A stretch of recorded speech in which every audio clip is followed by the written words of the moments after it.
Oh yeah, oh yeah, oh Dula, Bachia, oh Mulungu watu ulukani, ifeyo ndiola kwa, ifeyo andu ife ndiola kwa paziko pano timapanga ife zindu ife zozakala bulu paziko pano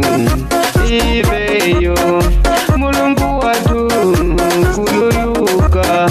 ni oye ndimaziwa ndi mulungu watu umanyazidwa zetu zikuchitika paziko pano koma mulungu kululukile ife antu timapanga machimo paziko pano kaifeyo koma mulungu kululukile ife oye mulungu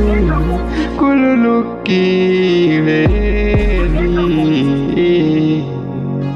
mulungu watu ifeyoye ndimaziwa kuti ife andu ife timapanga ifeyo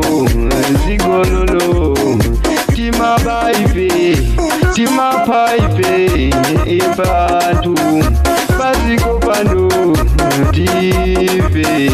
timapanga ife zigololo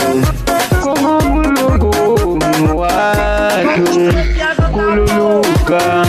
ndimaziwa kuti ifeyo ndiola kwisa koma mulungu ifeyo tikuyembekeza inuyo mulungu watu kuti ife mutitenge paziko pano ifeyo ndimaziwa ena awo amazinena kutiwo paziko pano ndiyamuyaya iwo samaziwa chimene akuchita chonde mulungu kululukile nife ife olakwa ndawinsoze